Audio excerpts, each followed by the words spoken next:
Zee 24 तास एक पाऊल पुढे। हैदराबाद स्फोटांचं मराठवाडा कनेक्शन उघड झालेलं आहे।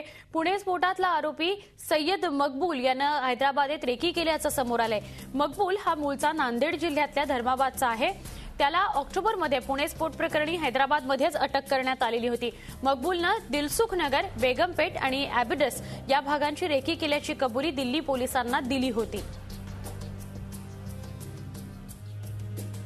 मकबूल जो आहे तो नांदेडचा रहिवासी आहे। त्याला पुणे साखळी बॉम्बस्फोट जे झाले त्या प्रकरणी अटक करण्यात आलेली होती। त्याला अटक हैदराबादेतच करण्यात आलेली होती आणि त्यामुळे हैदराबादच्या स्फोटांचं मराठवाडा कनेक्शन पुन्हा एकदा उघड झालंय। आमचे प्रतिनिधी केशव घोणसे पाटील दूरध्वनीवरून आपल्या संपर्कात आहेत।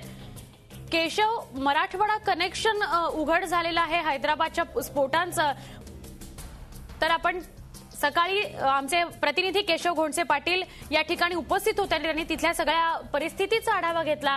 त्यांच्याकडून अधिक माहिती घेऊया। पुण्यात झालेल्या बॉम्बस्फोटानंतर पुण्याच्या या बॉम्बस्फोटाचे तार नांदेडशी जोडले गेले होते। पुण्याच्या बॉम्बस्फोट प्रकरणात नांदेडच्या 5 संशयित अतिरेक्यांना एटीएसनी ताब्यात घेतलेलं होतं, परंतु आता हैदराबादच्या या स्फोटाचे तारही पुणे बॉम्बस्फोटाशी जोडले जात आहेत आणि पर्यायाने नांदेडशीही हे तार जुळत आहेत।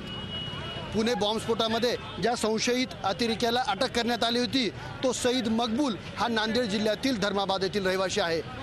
एटीएसला दिलेल्या जबानीत या 5 संशयित अतिरेक्यांनी आपण हैदराबाद येथील याच दिलसुख नगर परिसराची रेकी केल्याची कबुली दिली होती आणि याच कबुलीच्या आधारावर महाराष्ट्र एटीएसने आणि केंद्र सरकारनेही महाराष्ट्र पोलिसला, हैदराबाद पोलिसला सतर्क केलं होतं।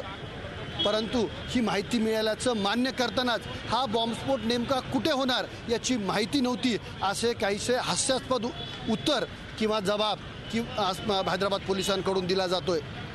अतिरेकी बॉम्बस्फोट करताना ठिकाणाची माहिती देऊन बॉम्बस्फोट करतील का अशी संतप्त प्रतिक्रिया पोलिसांच्या या भूमिकेनंतर उपस्थित केली जात आहे आणि एकूणच आता गरज आहे ती पुणे, हैदराबाद आणि नांदेडच्या कनेक्शनचा सखोल तपास करण्याची। झी 24 ताससाठी कॅमेरामन गिरीशसह केशव घोणसे पाटील, दिलसुख नगर, हैदराबाद।